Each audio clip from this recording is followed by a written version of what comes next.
Hello everyone, I'm back with another PETSc tutorial today. I know it's 4:30 in the morning and this probably would not be the best time to record a video, but yeah, whatever. So let's quickly get into what we're going to do today. So we are going to compare three nonlinear equation solvers, and we are going to see how do they perform when we change the grid refinement, if we increase the mesh size, if we increase the MMS step. So we are going to use these three solvers, nonlinear solvers: LU, lower and upper triangular matrix factorization; ILU is an incomplete LU factorization; and GAMG, I would say GAMG or something like that, geometric algebraic multigrid factorization. So these solvers are used to ease out your you just muscle your equations so that they become a little easy to solve, and that's the whole reason for using these types of preconditioners. So let's get started.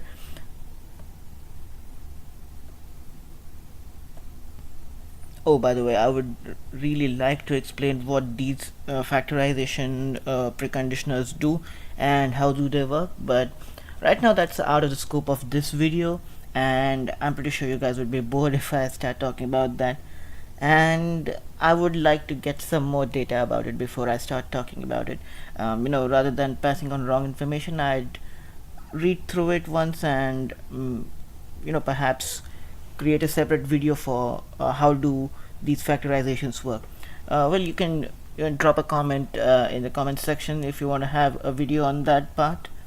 So let's get started with the actual code, that I would say rather commands. So let me just start off from very basics. So if you've been following my tutorials and past two videos, you would have realized that I have already created an environment variable for petsc's home directory, so that your code can point to the specific directory that you want.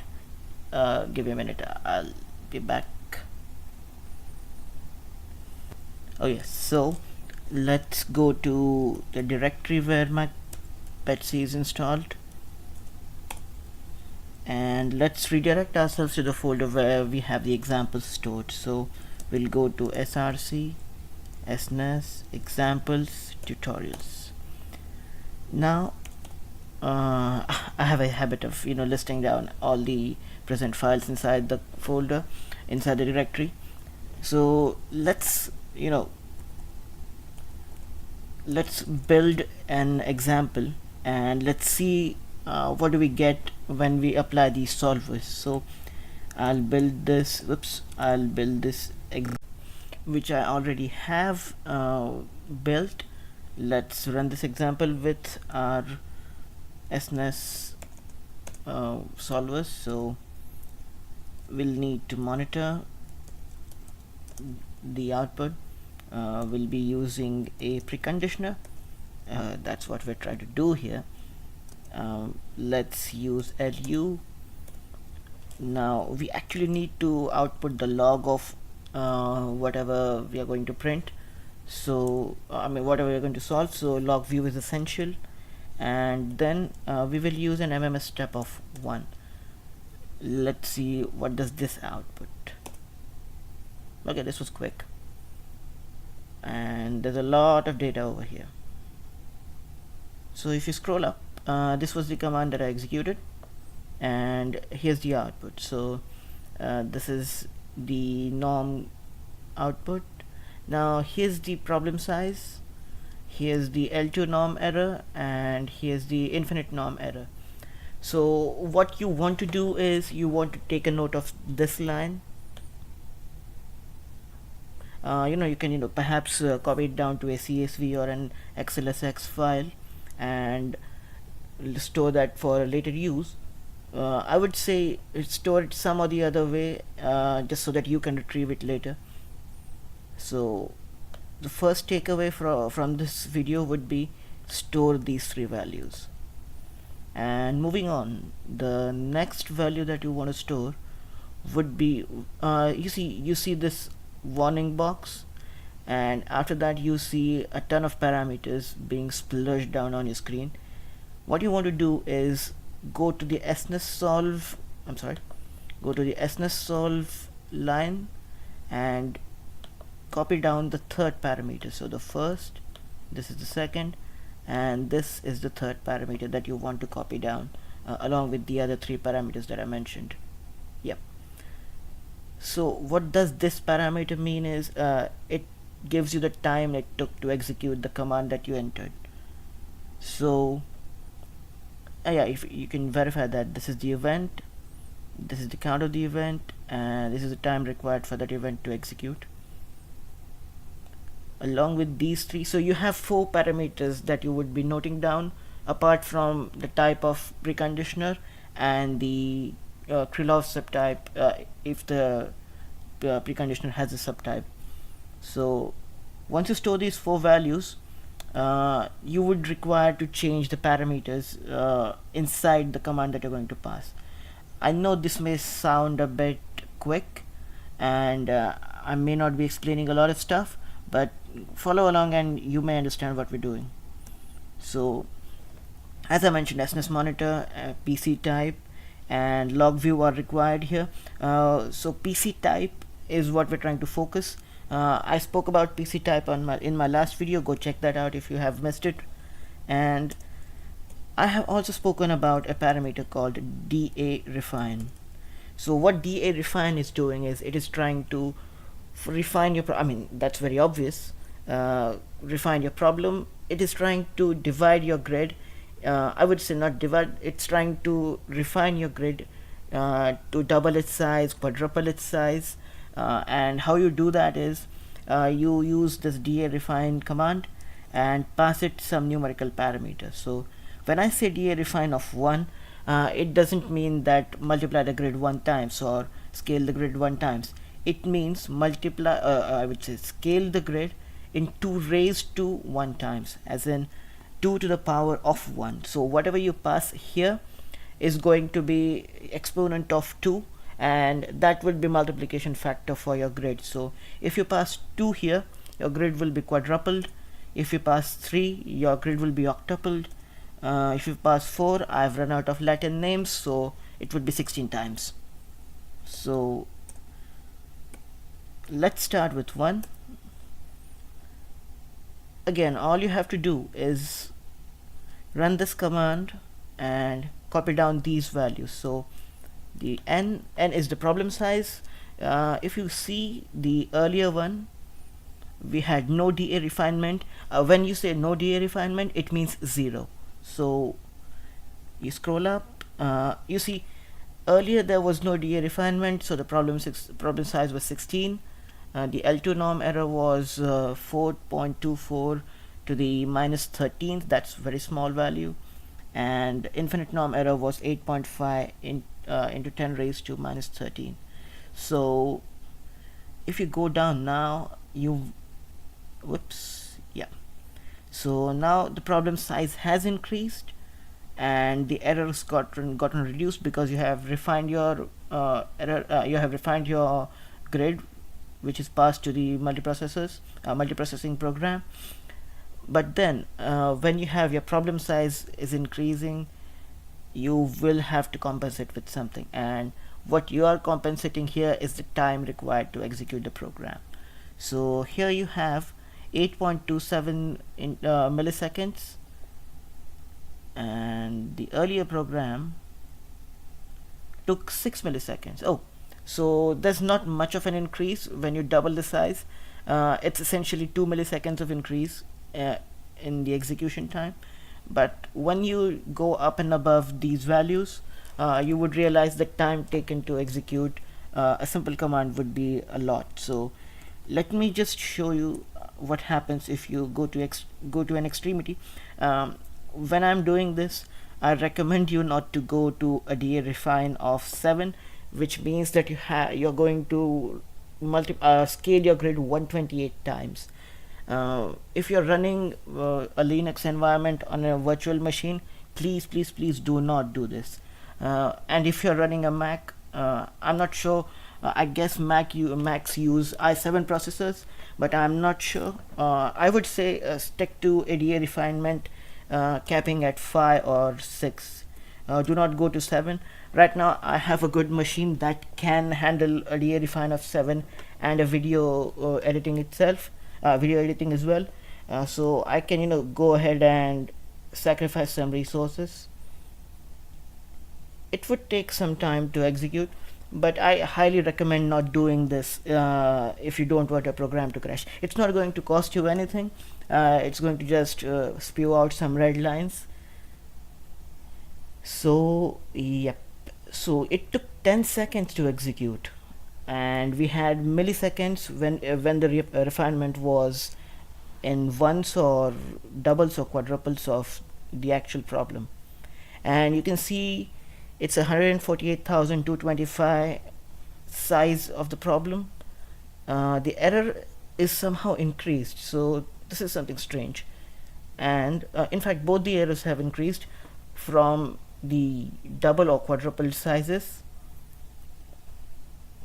Just to play around, let me try a refinement of 8. I'm not sure what's gonna happen.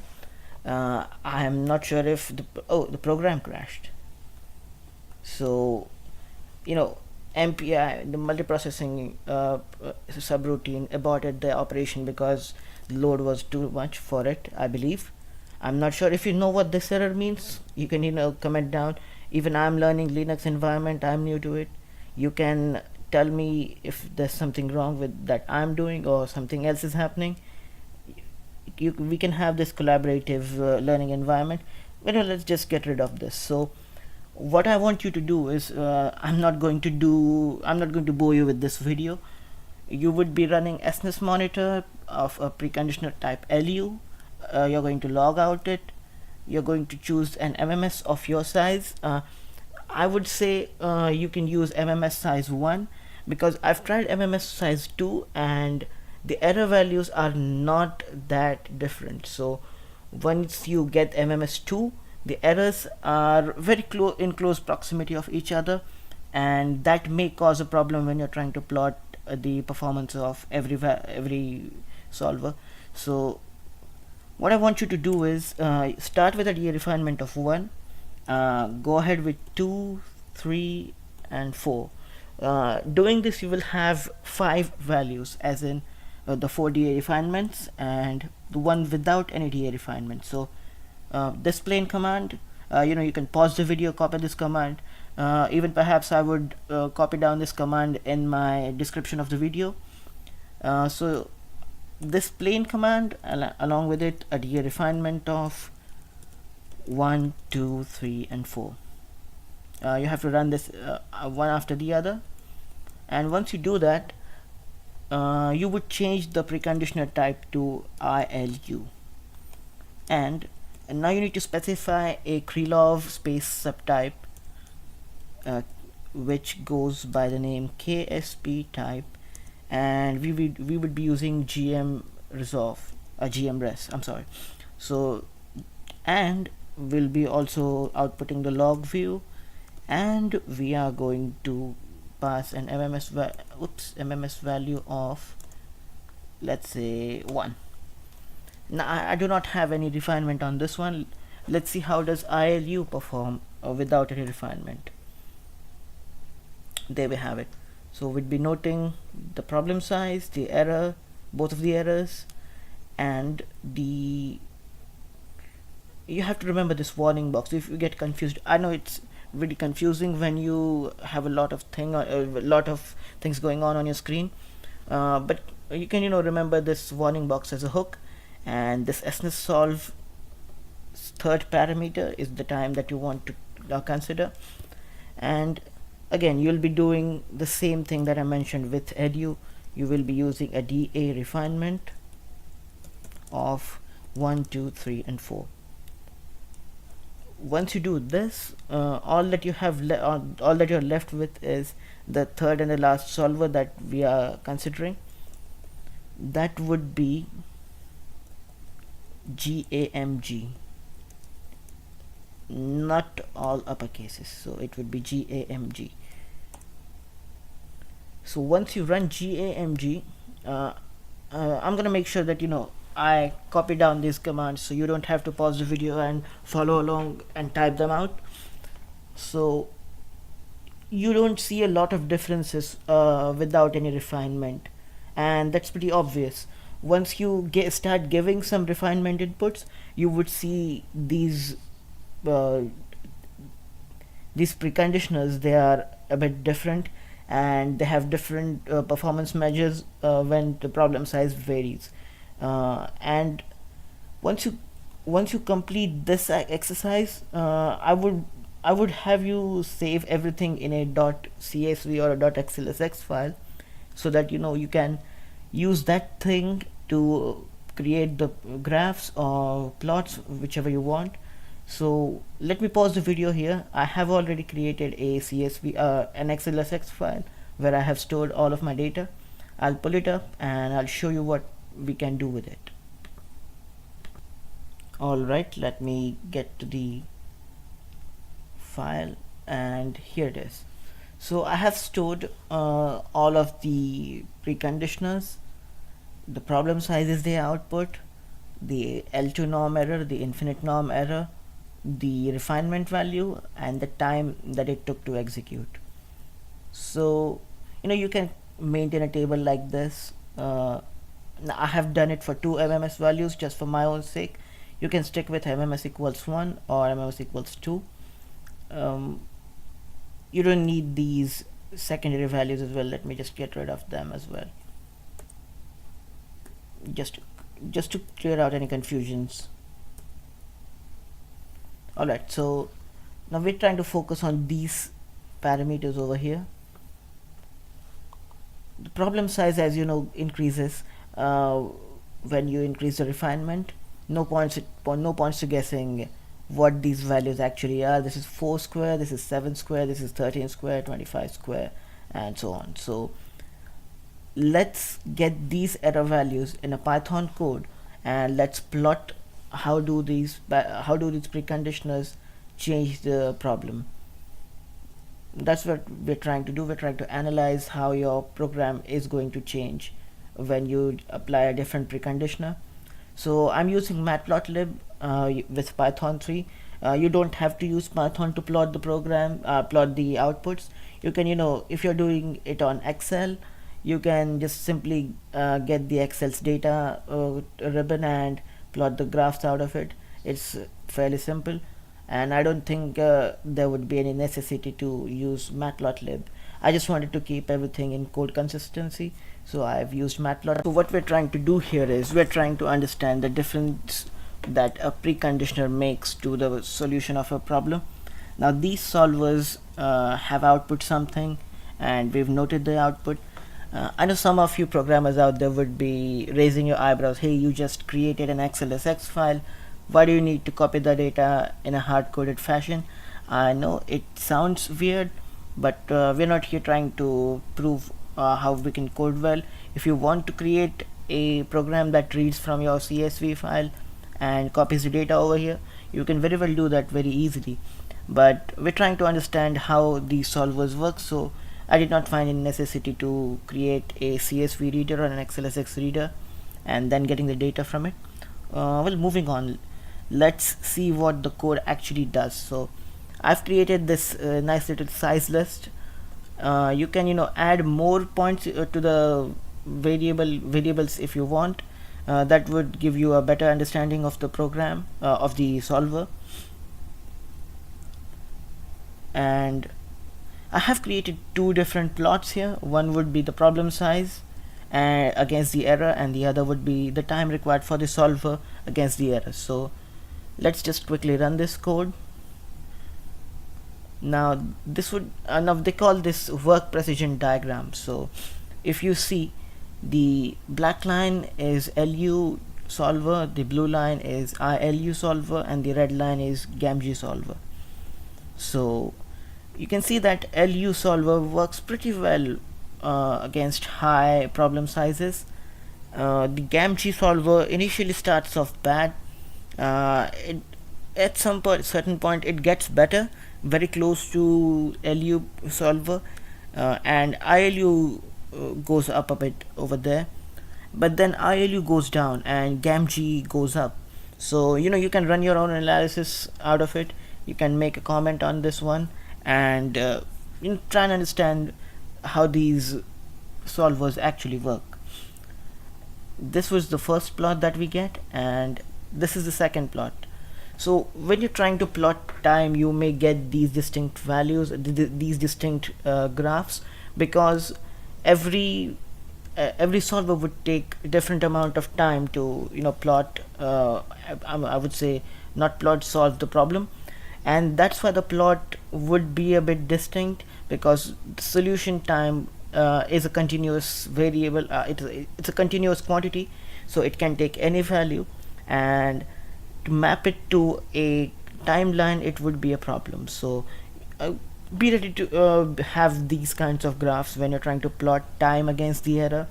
If you want a better graph, you can just stick with the problem size, because that is a more consistent discrete value table, and that can give you a consistent graph. But then even this can give you a lot of information. Let's get rid of this as well, and that's it. So I would leave it up to you to make a comment on how do these solvers perform under different scenarios. You've seen that GAMG performs well under higher problem sizes. Let me just pull the graph again. Oh, I'm sorry, ILU performs a bit better on higher problem sizes. You can go up a bit and check how does ILU perform on even further scales, how does GAMG perform on even further scales. I'm pretty sure that LU is not going to go up anytime soon. LU is a really good solver. It is going to stay this way, and the error would not be a bit error would not go up a bit when you're using LU, but LU has its own disadvantages. We're not talking about that here. So let's get rid of this plot. Let's get rid of U2, and let's close PyCharm. So what did we learn today is how do three solvers work, and how do they perform under different loads of problems. That would be refinement and increment in the problem size. Now I'd leave it up to you to experiment with this. If you feel there's an explanation needed, you can put it down in the comments, just the way I said it a little while ago. If you have any issues, you can drop down again any comment on the video. That would help everyone and me as well if I'm going wrong somewhere. You can create your own graphs from these solvers, and you can find meaning from these solvers. What do they mean and how do they perform? So that's it. It's fine in the morning. I guess I should get some sleep, and we can meet in the next video. I'm not sure if I'm going to make another video. As I said in the last video, this is an intermittent series, and I'm not very sure as to when and how I'm going to make a new video. But if I make them, you can subscribe to my channel, but I would not recommend that right now, because it's an intermittent series and I'm not sure if I'm going to create another video or not. So let's see. And by the way, this idea of creating this channel came from a friend who told me I usually created these videos on Google Photos, but then my friend told me you can use YouTube and you can proliferate this information to a greater audience, and that's why I started this channel out. I have turned off the interest-based ads. I do not want you to watch the ads. You come here to see my content. You don't want to see those stupid ads. Nobody likes those stupid ads. So I have disabled the ads. You would not see any ad on my channel. If you do, just let me know. We can contact YouTube and see if there's an issue. I have turned them off, and if in future there comes a possibility of having advertisements, I would use product placement, or I can use in video advertisement rather than getting something like which cannot be skipped. So that's it. And if you like, oh by the way, if you like this photo, you can go ahead and check on my Instagram page. I'll link it down in the description as well. This is a photo of Jupiter that I captured from my camera, And after that much of advertisement of my own Instagram, I would say goodbye. Thank you for watching the video. See you in the next one.